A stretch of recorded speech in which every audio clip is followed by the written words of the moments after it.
Ma'lumki, davlat mulklari, yer uchastkalari, katta-katta korxonalardagi davlat ulushlari auksion savdolarida sotilmoqda va auksion savdolari e-auksion.uz sayti orqali amalga oshiriladi. Bu yerda qoidalar juda oddiy. Kim ko'p narx taklif qiladigan bo'lsa, o'sha auksion g'olibi bo'ladi va pulini to'lagandan so'ng mulkni o'z ixtiyoriga qabul qilib oladi.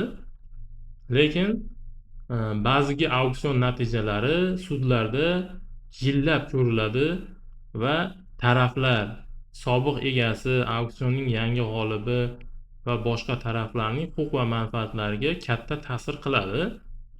Biz bugun bu videoda auksion savdolariga iqtisodchi yoki dasturchi ko'zi bilan emas, yurist ko'zi bilan ko'ramiz va bu videoda auksionni o'tkazishning umumiy tartib-qoidalari, sudlar tomonidan ko'rib chiqilayotgan auksionga oid nizolar, xususiy mulkingizni qanday himoya qilishingiz mumkinligi bo'yicha tavsiyalar, nizolarning nozik yuridik jihatlari haqida batafsil gaplashamiz.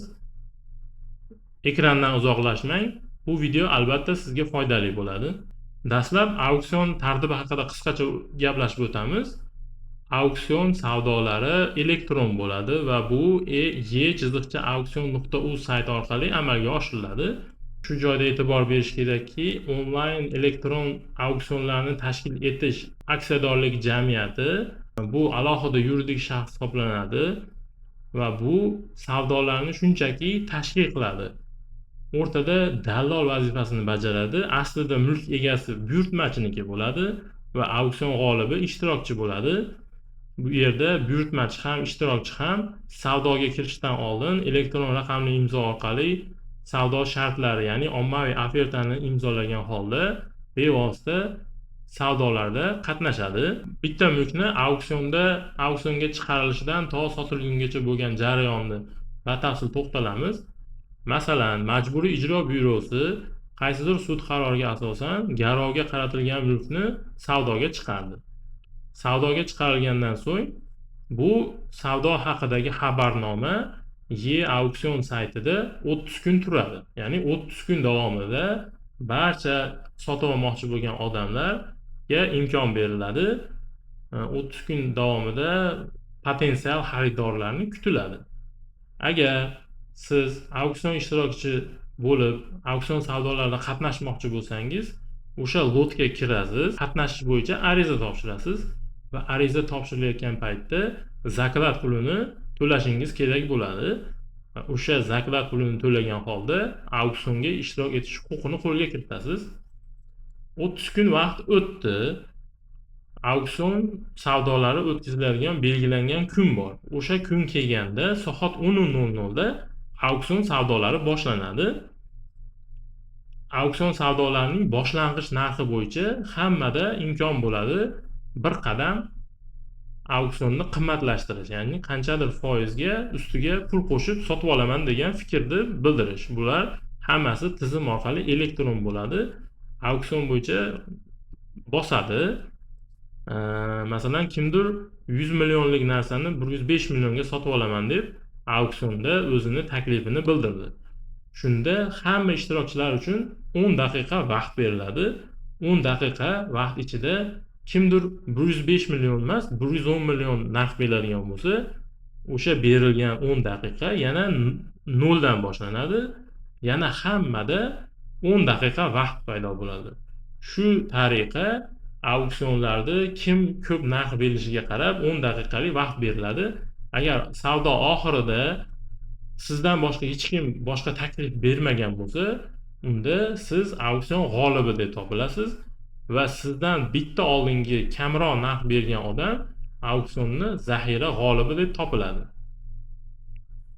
Va bu auksion savdosi oshib boruvchi auksion savdosi hisoblanadi va amaliyotda ko'proq Majburiy ijro byurosi orqali sotilayotgan tovarlarda bo'ladi. Tovarlar bir necha marotaba sotilmaydigan bo'lsa, bu auksion kamayib boruvchi tartibda ishlaydi. Ya'ni qanday bo'ladi? Auksion boshlangan paytda 100 millionlik tovar 95 million so'mga taklif qilinadi tizim tomonidan. Unga ishtirokchilarga hammasiga taklif boradi Agar hech kim sotib olish istagini bildirmasa, tovar narxi 95 milliondan 90 millionga tushiradi. Bu xuddi snayperlar jangiga o'xshaydi. Hamma mo'ljallab kutib turadi. Qaysi narx kim qachon pasayganda sotib olaman deb poylab turadi. Va tasavvur qiling, o'sha 100 millionlik mahsulot, tovar 70 millionga tushgan paytda kimdir men sotib olaman degan xohish bildirib o'sha tegishli knopkani bosadi va bunda pasayib borish qoidalari avtomatik tarzda oshib boruvchi qoidalarga o'zgaradi. Ya'ni kimdir 70 million so'mga xarid qilish istagini bildirgan bo'lsa, qolgan ishtirokchilarga 10 daqiqa vaqt beriladi. 10 daqiqa ichida kimdir 70 milliondan balandroq narx taklif qiladigan bo'lsa, o'yin davom etadi. Hech kim narx belgilamagan bo'lsa, o'sha joyda auksion tugaydi. Bunda ham auksion bo'yicha g'olib, zaxira g'oliblar hisoblanadi. Endi auksion g'olibi bo'lgan shaxsga 10 kun vaqt beriladi. Agar narxi qimmatroq mulk bo'ladigan bo'lsa, 15 kungacha vaqt beriladi. O'zi auksionda sotib olmoqchi bo'lgan narxini 100% to'liq saytni depozitga o'tkazish uchun. Agar auksion g'olibi depozitga pullarni o'tkazmasa, bu auksion g'olibini sifatida chetlashtiriladi va to'lagan zaklatiga kuyib qoladi. Auksionni natijasi bo'yicha sotib olish taklifini auksionni zaxira g'olibiga beriladi. Agar zaxira g'olibi ham sotib olishni rad qiladigan bo'lsa, auksion o'tkazilmagan deb topiladi va boshqatdan auksion savdolari o'tkaziladi. Endi normal holatda auksion g'olibi 100% pulini to'lagandan keyin barcha pullar auksion saytini depozitida saqlanadi va obyektni qabul qildim deb tizim orqali mulkni o'ziga qabul qilganligini tasdiqlagandan so'ng pullarni 100%, aniqrog'i 99% buyurtmachini hisobiga kelib tushadi.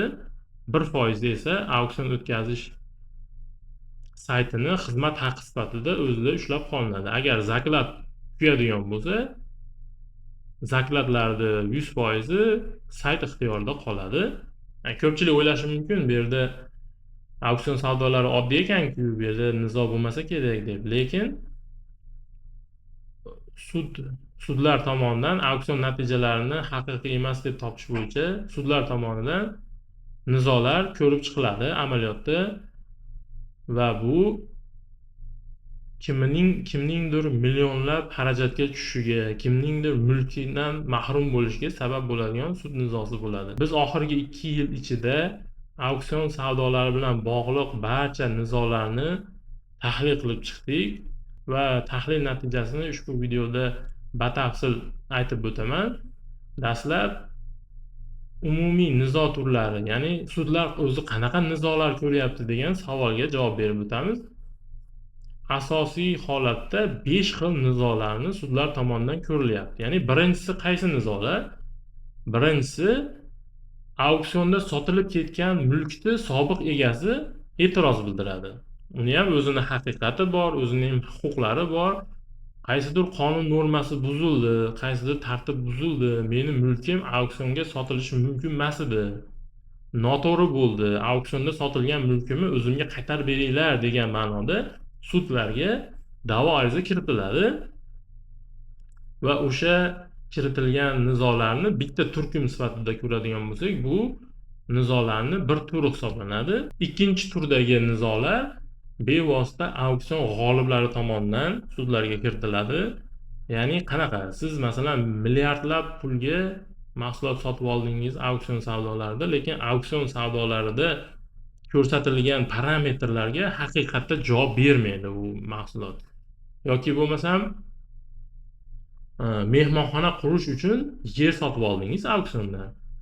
Barcha pullarni to'ladingiz, auksion savdolarining g'olibi bo'ldingiz, sizga huquqlaringiz davlat ro'yxatidan o'tkazildi. Lekin qurilish ishlarini amalga oshiraman, qurilishga ruxsat ber deb qurilish organlariga murojaat qiladigan bo'lsangiz, sizga o'sha yer qizil chiziqqa tushganligi, bu yerda hech qanaqa qurilish qilish mumkin emasligi bo'yicha javob beradigan bo'lsa, Bu yerda unda nimaga men auksionda sotib oldim, shuncha pul to'lab, qurilish qilolmasam, ishlatolmasam, unda to'lagan pullarimni qaytarib beringlar degan ma'noda sudlarga murojaatlar bo'ladi. Bu nizoni ikkinchi turi hisoblanadi. Endi uchinchi turi bo'lsa, auksion g'olibi bo'ldi, barcha to'lovlarni to'ladi, lekin nimadir sabablarga ko'ra g'oliblik bayonnomasini imzolamadi yoki shartnomani imzolamadi. Bunaqa holatlarda sayt avtomatik auksion g'olibligini ro'yxatdan chiqaradi va zakladlarni o'z ixtiyoriga saqlab qo'yadi. Bunaqa holatlardan norozi bo'lgan fuqarolar, yuridik shaxslar auksion g'olibi deb topish, auksion o'tkazilgan deb topish va shartnoma tuzish majburiyatini yuklash haqida sudlarga murojaat qilyapti va bu nizolarning 3-turi hisoblanadi.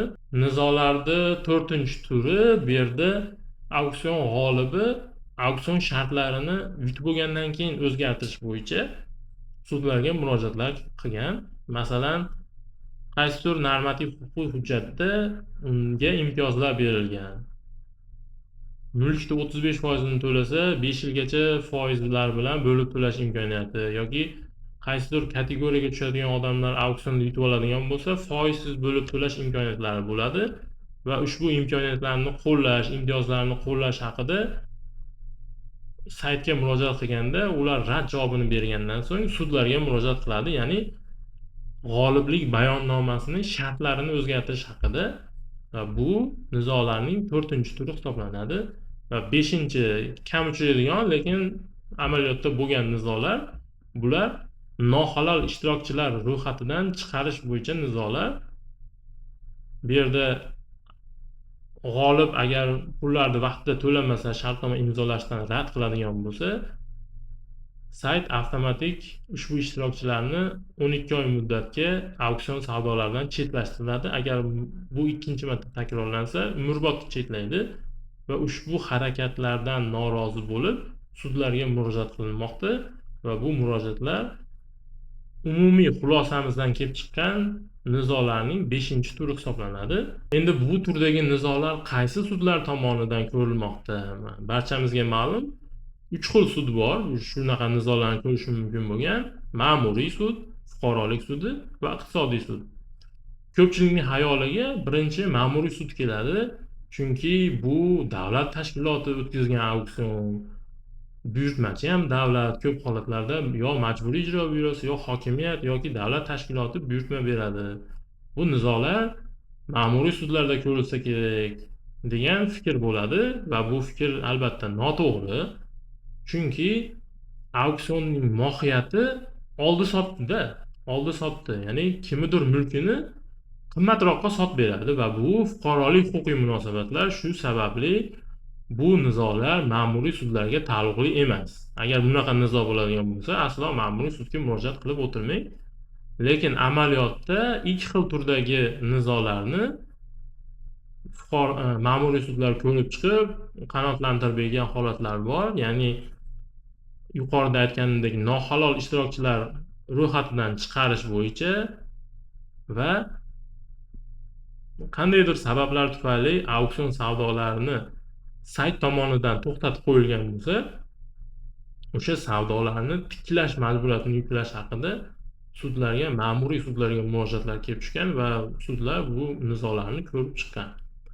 Umumiy olib qaraganda auksion savdolari bilan bog'liq nizolar yo fuqarolik sudiga yo iqtisodiy sudiga taalluqli hisoblanadi. Endi fuqarolik sudi va iqtisodiy sudni ajratib olishimiz kerak. Mana mantiqan qaraganda taraflarda hammasi yuridik shaxs bo'ladigan bo'lsa, bu iqtisodiy sudlar tomonidan ko'rilishi kerak deb umumiy qoida bor. Ha, bu to'g'ri, lekin o'sha joyga bitta e'tibor berish kerak bo'lgan holat bor. Agar bu joyga e'tibor bermasangiz, vaqtdan o'tkazib qo'yishingiz mumkin. Ya'ni nima? Auksiondan norozi bo'layotgan da'vogar yuridik shaxs bo'ladigan bo'lsa, auksionlarda o'tkazgan aksiyadorlik jamiyati bo'lsa, ya'ni u ham yuridik shaxs va savdolarni o'tkazishga buyurtma bergan majburiy ijro byurosi bo'lsa, u ham yuridik shaxs. bir qarashda hammasi yuridik shaxs hisoblanadi va bu iqtisodiy sudlar tomonidan ko'rib chiqiladi. To'g'ri. Lekin bu yerda auksion g'olibi kimligini bevosita tekshirib qo'yish kerak. Mustaqil talab bilan arz qilishi mumkin bo'lgan uchinchi shaxs hisoblanadi. Agar auksion g'olibi yuridik emas, fuqaro bo'lib, jismoniy shaxs bo'ladigan bo'lsa, bunday turdagi nizolar fuqarolik sudlari tomonidan ko'rib chiqiladi. Amaliyotda iqtisodiy sudlar ko'pchiligi bu yerda uchinchi shaxs fuqaro ekan, bu biz emas, fuqarolik sudi ko'radi deb turib murojaatlarni fuqarolik sudlariga yo'naltirgan holatlar juda ko'p. Va shundan kelib chiqib aytadigan bo'lsak, fuqarolik sudlari eng ko'p ishlarni fuqarolik sudlari tomonidan ko'rib chiqilmoqda. Ya'ni taraflarda hech bo'lmasa bittasi fuqaro bo'lganda bu fuqarolik sudlari tomonidan ko'rib chiqiladi. Xo'p, endi 3 ta suddan qaysi biri bo'yicha berishimizni bilib oldik. Endi qaysi joydagi sudga beramiz? E-auksion sayti tashkilotchisi aksiyadorlik jamiyati Toshkentda joylashgan, ya'ni javobgar Toshkentda. Biz hamma Toshkentga murojaat qiladimi? Hamma nizolar Toshkentda bo'ladimi deyishingiz mumkin. Yo'q. Amaliyotda bunday emas. Sababi auksion savdolari bilan bog'liq nizolarda kamida 2 ta javobgar bo'ladi. Ya'ni auksionni tashkil etgan sayt va buyurtma bergan tashkilot. Ya'ni bu hokimiyat bo'lishi mumkin, majburiy ijro byurosi bo'lishi mumkin yoki davlat aktivlarini boshqarish agentligi hududiy boshqarmalari bo'lishi mumkin va ular bu yerda 2 ta javobgar bo'lganligi sababli qonunda javobgarlardan bittasi joylashgan joydagi sudga murojaat qilish mumkin degan qoida bor. Shu sababli fuqarolar, yuridik shaxslar o'zlari joylashgan, ya'ni buyurtmachi joylashgan joydagi sudlarga murojaat qilyapti va bu Toshkentga kelib ketishini oldini oladi. Shu sababli auksion bilan bog'liq nizolarning hammasi Toshkentda emas, o'sha hududlarda ko'rilmoqda. Da'vo predmeti. Da'vo predmeti ham bu yerda juda muhim. Tasavvur qiling, sizning mulkingiz qanaqadir qonun normalariga zid ravishda auksion savdolariga sotilib ketdi va bundan norozi bo'lib sudga murojaat qildingiz. Sudga tushuntirib berdingiz, nima noto'g'ri bo'ldi, qayerda xato bo'ldi va sud sizning zararingizga qaror chiqardi. Bu yerda shok bo'lib qolishingiz mumkin. Ya'ni nimaga meni huquqlarim buzilgan bo'lsa ham rad qildi deb. Shunda sud hal qarori qabul qilgandan so'ng tushuntirish beradi. Shu tushuntirishda ko'p holatlarda da'vo predmeti noto'g'ri qo'yilganligi sababli ariza rad qilgan holatlar mavjud. Shu sababli da'vo predmetiga juda ehtiyot bo'lish kerak. Kimosh savdolari bilan bog'liq nizolar bo'yicha alohida plenum qarorida da'vo predmetini noto'g'ri qo'llanilganda rad qilinishi kerak degan alohida bitta norma bor. O'sha normani bilmasangiz davlat bojiga, advokatlik xizmatiga kuyib qolishingiz mumkin. Ya'ni bu qoida nima? Plenum qarorida shunday yozgan: agar kim oshti savdolarni o'tkazish tartibi bilan bog'liq qoidalar buzilganligi sababli kimosh savdolari natijasini haqiqiy emas deb topish bo'yicha da'vo ariza kiritgan bo'lib, lekin da'vo arizasida kim oshti savdosini haqiqiy emas deb topish bo'yicha da'vo predmetiga yozmagan bo'ladigan bo'lsangiz, bunda da'vo arizasi rad qilinadi. Plenum qarorida aniq yozib qo'yilgan. Shu sababli agar siz sudga kimosh savdolari o'tkazish qoidalari buzilganligi bo'yicha asos qilib bayonnomani haqiqiy emasligi bo'yicha sudga ariza berayotgan bo'lsangiz, albatta kimoshni savdosini haqiqiy emas deb topish bo'yicha ham da'vo predmetini yozib keting. Shu yerda savol tug'ilishi mumkin: nimaga? Faqat kimosh savdosini o'tkazish tartibi buzilsagina bekor qilish mumkinmi? Boshqa holatda bekor qilib bo'lmaydimi? Agar auksion savdolari to'g'ri o'tkazilgan bo'lsa, biz mulkimizdan ayrilib qolamizmi deyishingiz mumkin. Lekin bu hozirgi aytgan qoidam faqat kimosh savdolari o'tkazish qoidalari bilan bog'liq tartib buzilgan bo'lsa, boshqa tartib buzilganda ham bekor qilish mumkin va bunda bekor qilish qaysini bekor qilinadi? Haqiqiy emas deb topish, ya'ni haqiqiy emas deb topish. Bunda kimoshdi savdolarini haqiqiy emas deb topish emas, bevosita g'oliblik bayonnomasini haqiqiy emas deb topishga beriladi va bunga asos sifatida Fuqarolik kodeksining 115 126 moddalarida ko'rsatilgan asoslar keltiriladi.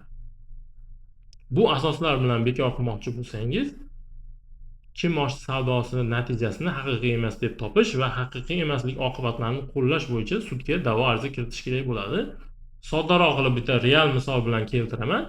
Masalan, sizga tegishli bo'lgan yer davlat ro'yxatidan o'tkazilgan, lekin unga tutash bo'lgan bo'sh joy kadastrda texnik xatosi tufayli sizga tegishli bo'lgan yerni ham qo'shib auksionga savdolarga chiqarib yubordi.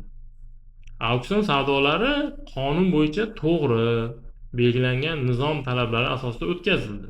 Lekin u o'tkazilgan savdoda sotilgan yerning bir qismi sizga tegishli yer. Bunaqa holatda Fuqarolik kodeksining 116-moddasi, ya'ni qonun hujjatlariga muvofiq kelmaydigan mazmundagi bitimning o'z-o'zidan haqiqiy emasligi qoidasini qo'llagan holda g'oliblik bayonnomasini haqiqiy emas deb topib, sizga tegishli bo'lgan yerni o'zingizga qaytarish bo'yicha sudga murojaat qilishingiz mumkin va bunda da'vo predmeti g'oliblik bayonnomasini haqiqiy emas deb topish va haqiqiy emaslik bitimni haqiqiy emaslik oqibatlarini qo'llash haqida bo'ladi. Shu sababli da'vo predmetiga qattiq e'tibor berib, diqqat bilan yondashish kerak. Ushbu sud nizolarini tahlil qilish natijasida shuni bildimki, deyarli barcha ishda elektron auksionlarni tashkil etish aksiyadorlik jamiyati javobgar sifatida yoki qo'shimcha javobgar sifatida ishga jalb qilingan va ular doimo bitta vaj keltirgan. Prezidentni 5197-sonli qarori bor. Shu qarorining 2-bandida shunaqa norma ketgan: agar auksion o'tkazish tartibi bilan bog'liq qoidalar buzilmasdan boshqa tartib-tamoyillar buziladigan bo'lsa, g'oliblik natijasi bekor qilinishi, o'zgartirilishi mumkin emas degan norma bor va ushbu normani doimo sudlarga keltiradi. Biz auksionda qonun hujjatlarida belgilangan tartib bo'yicha o'tkazdik, hech qanaqa qonun buzishga yo'l qo'ymadik. Shu sababli da'vo arizasini rad qiling, da'vo asossiz deb sudlarga doimo bir xil vaj keltiradi va bu vaj ba'zida sudlar tomonidan noto'g'ri vaziyatda inobatga olgan holatlar mavjud. Bir qarashda haqiqatda auksion to'g'ri o'tdi-ku, nimaga bekor qilamiz? Savdolar qonun bo'yicha o'tgan bo'lsa deyish mumkin, lekin Fuqarolik kodeksining 115-126-moddasida nazarda tutilgan bitimdan haqiqiy emaslik asoslari bor bu yerda. O'sha asoslar bilan ham g'oliblik bayonnomasini haqiqiy emas deb topish mumkin. Va shu vajni sindiradigan bitta joyi bor. Ya'ni e'tibor bersangiz, Prezident qarorida nima deyapti? Auksion natijalarini bekor qilish va o'zgartirishga yo'l qo'yilmaydi degan. Fuqarolik kodeksining hozirgi aytgan moddalarida bitimni haqiqiy emaslik asoslari yozilgan. Prezident qarorida bekor qilish, Fuqarolik kodeksida haqiqiy emas deb topish. Ya'ni bitimni bekor qilish boshqa, haqiqiy emas deb topish boshqa. O'sha holatlarni sudlarga to'g'ri isbotlab bersangiz, bu prezident qarori bilan Fuqarolik kodeksi bir-biriga umuman nomuvofiq emas, bir-biriga aloqasi yo'q. To'g'ri, auksion sayti yuristi keltirgan vaj bu bitimni bekor qilish va o'zgartirish bilan bog'liq vaj va biz suddan bitimni haqiqiy emas deb topmoqchimiz. Bu bir-biriga aloqasi yo'q, da'vo predmetiga aloqasi yo'q bu normani deb turib, o'zingizni huquqlaringizni himoya qilishingiz mumkin. Va yana bitta holat bor. Auksion sayti nima deydi? Biz buyurtmachi tomonidan berilgan ma'lumotlarga javob bermaymiz. Agar buyurtmachi xato ma'lumot kiritgan bo'lsa, haqiqiy obyekt bilan sotilgan, auksionda chiqarilgan ma'lumotlar bir-biriga to'g'ri kelmasa, biz javob bermaymiz. Bu buyurtmachini vaji, bu ommaviy ofertadan ham tasdiqlangan degan vaj keltirish mumkin. To'g'ri, bir tomondan olganda qonun hujjatlari bo'yicha shunaqa, Lekin Fuqarolik kodeksining 114-moddasida bitimni haqiqiy emaslik oqibatlari yozib o'tilgan. Bunda agar bitim haqiqiy emas deb topilgan bo'lsa, bitim natijasida hamma tomon o'zi olgan qismini qaytarib eski holatiga qaytarib berish kerak.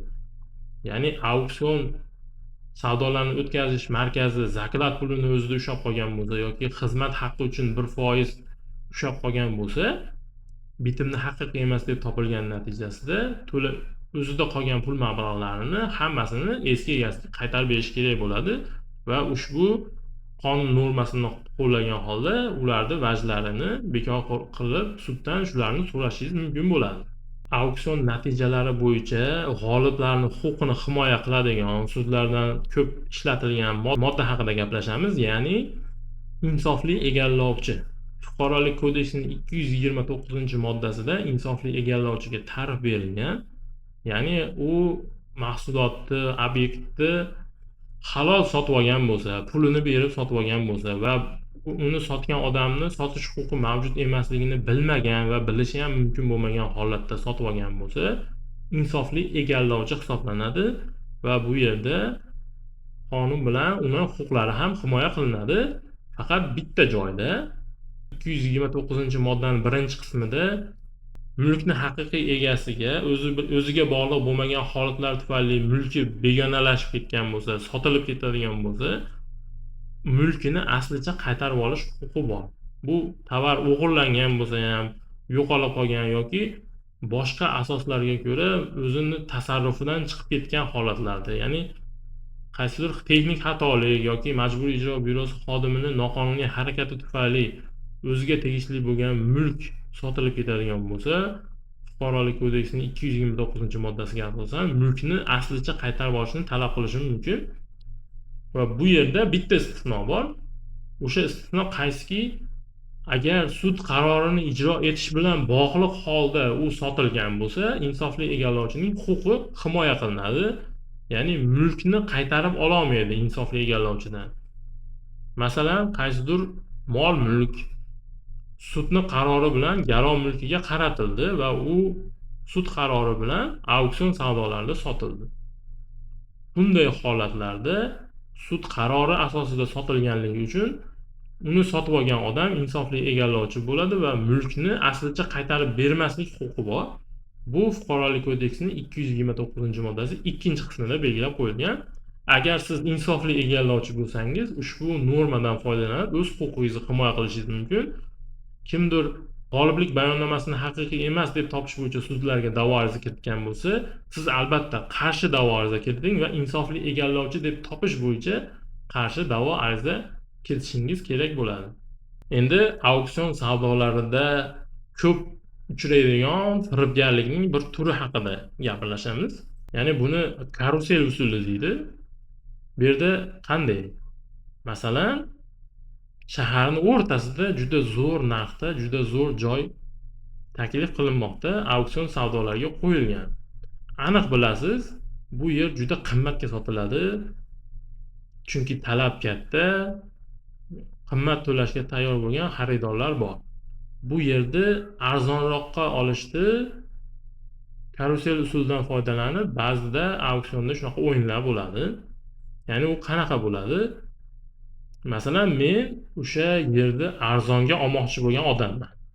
Meni ixtiyorimda, ya'ni meni buyruqlarimga bo'ysunadigan kamida 10 ta odam bor. O'sha 10 ta odamdan ikkitasi auksion savdolariga kiradi. Auksion savdolarida yutishga harakat qiladi va yutadi ham. Chunki auksion natijasi bo'yicha nech pul bo'lishidan qat'iy nazar yutish vazifasi qo'yilgan. U narx kosmik narx bo'ladigan bo'lsa ham farqi yo'q. Auksionda yutish uchun narxlarni oshiraveradi.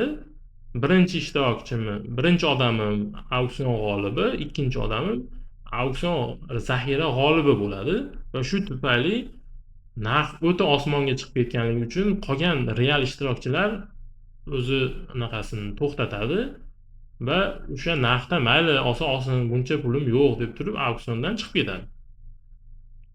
Va oradan 1 oy o'tgandan keyin yana xuddi shu yer yana auksion savdolariga chiqariladi. Sababi auksion g'olibi ham, auksionda zaxira g'olibi ham o'zi belgilagan narxni to'lamaydi va zakat puliga kuyib qoladi. Keyingi savdolarda yana ikkita odamim qatnashadi. Ikkita odamim yana auksion savdolarida g'olib bo'ladi. Narxini qanchaligini qizig'i yo'q. G'olib bo'lish kerak, faqat g'olib bo'lish kerak. Chunki g'olib bo'lgandan keyin to'lash mumkin bo'lgan pulni to'lamasligini biladi. Zakat puliga kuyishligini ham biladi. Vazifa, missiya shuning uchun shuni auksion g'olibi va zaxira g'olibi bo'ladi va yana pulini to'lamaydi. Shu tartibda 5-6 marta auksionlar shunaqa bekor bo'ladigan bo'lsa, real xaridorlar уже beziydi, boshqa joyga ketib qoladi yoki boshqa yer topib уже ishini bitirib bo'ladi va shundan so'ng hech kim qiziqish bildirmayotgan bir paytda kirib auksion savdolarini faqat o'zlarining odamlari arzonroq narxga yutib oladi va buning natijasida 3-4 marta kuyib ketgan zakat pullarini o'rni ham qoplanib ketadi, chunki juda zo'r joyni arzonga sotib oldi va bir-birini kompensatsiya qilib oladi. Va auksion dastlab ochilgan paytda bu usul juda avjiga chiqqan edi. Juda katta anaqalar ishonchsizliklarga olib keldi auksion savdolariga va buni bekitish uchun, ya'ni bu yo'lni yopish uchun nohalol ishtirokchi tushunchasi kiritildi.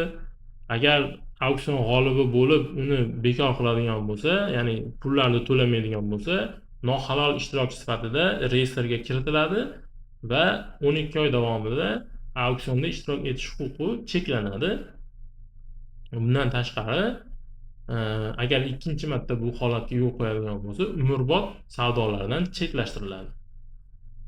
Shunaqa qoidalar bo'yicha o'zi umumiy olib qaraganda haqiqatda to'g'ri, bu auksionlarning halol bo'lishi, boshqalar uchun ham manfaatli bo'lishini ta'minlaydigan norma.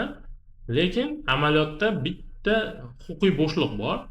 Bu bo'shliqni ham sizlar bilan bo'lishaman. Ya'ni qanaqa? Auksion savdolari bo'yicha qora ro'yxatga, ya'ni nohalol ishtirokchilar ro'yxatiga kirish uchun ikkita asos bor. Birinchisi, belgilangan to'lovlarni amalga oshirmagan bo'lish kerak va yoki shartnoma tuzish imzolashni rad qilish kerak. Shartnoma imzolashni rad qilish kerak. Ya'ni rad qilish bu faol harakat. Rad qilish kerak. Amaliyotda shunaqa holatlar ham bor. Rostdan auksion g'olibi bo'ladi, barcha to'lovlarni amalga oshiradi, lekin g'oliblik bayonnomasini imzolashga kelganda qanaqadir kasalligi tufayli yoki force majeure holatlar tufayli uni imzolay olmaydi. Pulini to'lagan, lekin auksion bayonnomasini imzolamagan. Bunaqa holatlarda ham sayt algoritmi avtomatik uni nohalol ishtirokchilar ro'yxatiga kiritib qo'yadi va bunda agar sudga beradigan bo'lsa, xuddi shu holatda sudga beradigan bo'lsa, sudga aytish kerak, nohalol ishtirokchi emasmiz, biz pullarni to'ladik va arizani, ya'ni shartnomani imzolashni rad qilmadik. Qonun bo'yicha pullarni to'lamaslik va rad qilish degan. Biz pullarni to'ladik, lekin arizani imzolay olmadik. Biz rad qilganimiz yo'q degan ma'noda vajlarni keltirsa, sudda ijobiy hal qilgan holatlar bor va shu usul bilan o'sha reyestrdan chiqib, hattoki auksionni o'tgan deb hisoblash va auksion bayonnomasini rasmiylashtirish majburiyatini yuklash holatlari ham amaliyotda kuzatilgan. Endi so'nggi 2 yil davomida ko'rilgan sud ishlarini tahlil qiladigan bo'lsak, bu soatlab gapirishga mavzu bo'ladi, lekin har biri haqida to'xtalib o'tishning imkoniyati yo'q. Biz o'zimizni ichki tizim yaratdik, ya'ni sudlarda da'vogarlar va javobgarlar tomonidan berilgan vajlar, ular bo'yicha sudning baholari, qanaqa holatlarda yutgan, qanaqa holatlarda yutkizgan, xuddi shu amaliyotlarni barchasini ichki tizimda to'pladik. Sizning holatingizdan kelib chiqib, ya'ni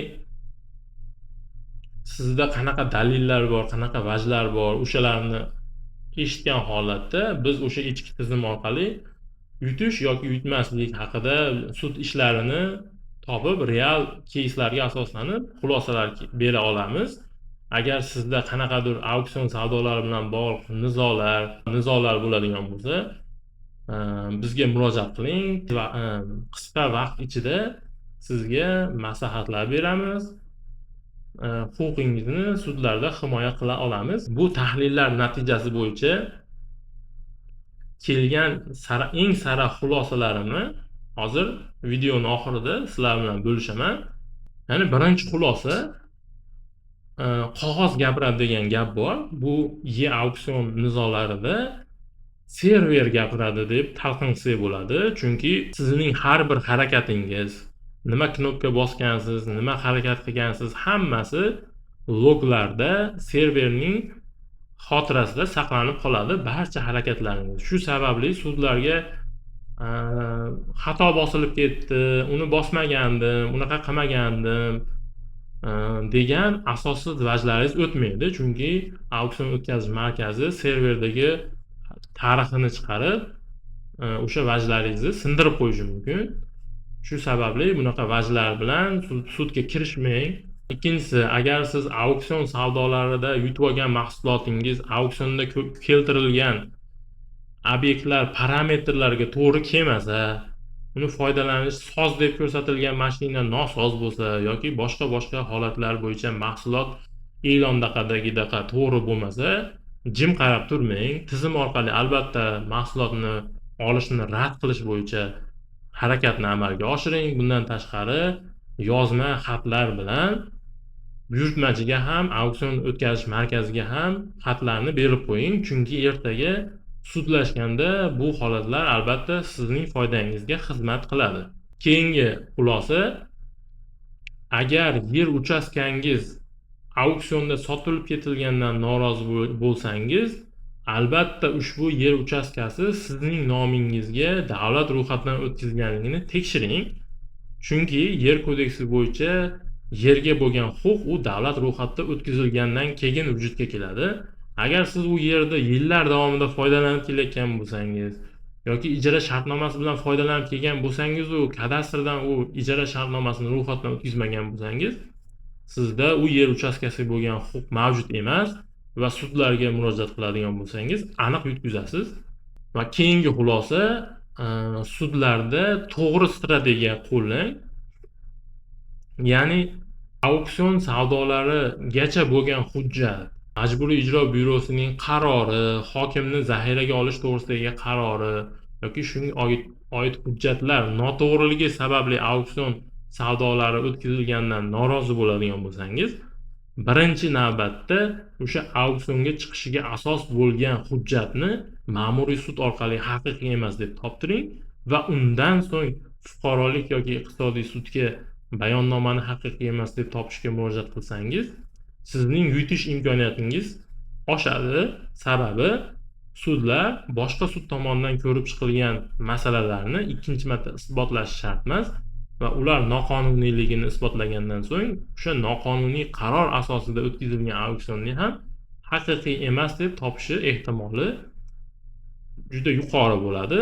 Amaliyotda deyarli hamma holatda sud da'volarni qanoatlantirib bergan. Keyingi xulosa, agar rostdan qarzingiz bor va o'sha qarzingizni qoplash uchun mulkingiz auksion savdolariga qo'yildi, hali auksion savdolari bo'lgani yo'q. Shunday holatda mulkingizni o'zingizda saqlab qolishingiz uchun siz qayerdan bo'lsa ham pul topib, qarzdorligini yopib, xotirjamlikka berilib qolmang. Sababi asosiy qarzdorlikdan tashqari majburiy ijro yig'imi, davlat boji degan boshqa yana chiqimlar bor.